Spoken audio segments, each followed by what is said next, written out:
So, welcome to the first episode of A Sense of Belonging with Nicoletta and Katrina. And this conversation came up one evening when we met in an art gallery in Barcelona and talked about the importance of a sense of belonging and what does it mean to you. And today we're going to be talking about it with Nicoletta, and joining us today is Katrina also. Katrina Walker. Another Katrina. Belonging, same names. Yeah, talking about a sense of belonging. We belong to each other. You too. But, first of all, Nicoletta, go into the details of the importance of a sense of belonging. Well, a sense of belonging, I think, for all of us is constantly changing. I think it's changed drastically in maybe the last few years between people are working remotely now. Relationships are happening through text and online, and the way that we define what it is to be in a place, what it is to know someone, what it is to feel connected to a community, I think is just changing drastically. The definition of what it means to feel a part of something bigger than you is also really confusing. And also in the heart of the tech industry, which we're 1,000%. focused on today. And Katrina, a little bit about you. You are the CEO and founder of Codeop, which is basically a venture-backed edtech company and dedicated to diversifying the tech industry. So, you've embarked on this journey. How did, tell us a little bit about your journey. Yeah, it wasn't part of the plan actually. I'm originally from the San Francisco Bay Area. I was a total computer nerd as a kid, obviously, and growing up in Silicon Valley. My grandfather was working in tech, gave me a computer. My parents weren't in tech, but fell in love with my computer, loved math and science as a little girl. Despite all these facts, I was not encouraged to pursue tech. And obviously growing up in an environment teeming with opportunity. I didn't think much about it until I got into my later 20s, at which point most of my friends were working in tech, and I started developing what I call tech envy. And it wasn't so much around all the privilege that they had. It was more about, they were all working, they were intellectually engaged in their work in a way that I had not been in my professional career. I was sort of still looking for something that resonated, definitely underpaid, doing a couple masters.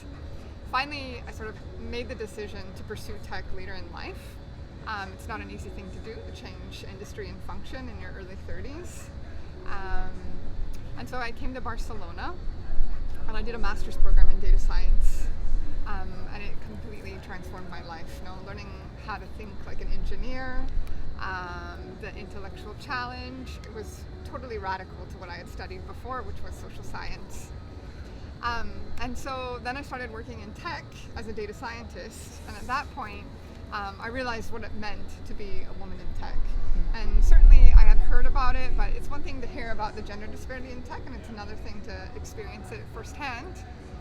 And so as a sort of coping mechanism to actually find community, because I wasn't finding it at work and I didn't totally find it in school, this idea of launching a code school for women, trans, and non-binary people sort of started developing in my mind. And then anyways, I went on to launch Codeop in 2018, and that's what I've been doing since then. Not really coding much these days, but still very close to technology. And in fact, one of the beautiful things about learning how to think like an engineer is these are skills that are really transferable. It's not about just coding, it's learning how to troubleshoot issues or iterate. So a lot of valuable lessons there. So what does the school, talk to you about the importance of a sense of belonging? What has the school taught me about the importance of belonging? Well, I think, so first, Codeop, we say, is not just a code school, it's a community. There are coding schools around the world that teach technical skills, right? Over 99% of them are founded by men, led by men, are focused on developing technical careers. At the same time, so we have this high impact educational model that's been validated, but it hasn't served women, trans, and non-binary people. If you look at the student demographics, they're replicating the gender disparity we all see in tech. And so our difference was to create a code school and incorporate our values and a mission and a vision. And so when we launched Codeop, we knew that education is a very intimate experience. It's wrapped up in past, self-narratives, often negative self-narratives, histories, legacies. And so we all love technology. We are first and foremost an educational company teaching education, but we're also acknowledging all of the little things around it that affect how we learn. And so this community aspect was brought into the conception of Codeop. And I think knowing our values from the start is what has held the school and held the community. And so, as I say, I ask our students, why did you decide to come to Codeop? There are a lot of coding schools out there, and what they say is, it's the vibe. It's something I felt. And for me, what they're referring to is the DNA of the company, and that is sort of very clearly defined values that set the parameters of the community. Okay, and your values are? Yes. Well, I think at the heart it's embracing humanity, knowing that education is inherently personal. So we acknowledge that, and there's space to be emotional and learn. It is loving technology, loving to learn, and understanding the intensity that comes with that, and having to continue iterate on our learnings. We have a value that says we don't do dickheadery, meaning that there's really no space for lack of kindness. It's not a competitive space, it's a collaborative space. And then also we love good music. And so what this represents to me is that we can all love technology, but we're actually very critical of this sort of messianic relationship to technology. We don't think it's going to save the world. Technology can be one piece of us, but we actually like many other things. And so to embrace ourselves holistically, this is key too. Very nice. I just a few questions. When you were starting Codeop, did you have was it kind of an epiphany-like moment? Like, this is, because there's so many things that you could have done as well, technically, or even changing the career path to get into tech without starting a school. Yeah. It's a very specific thing to start an entire community in a school and taking that on. Yeah. So what do you think sparked that fire? Yeah, like I said, it wasn't part of the plan. I didn't know anything about becoming a venture-backed startup. I didn't have an MBA behind me.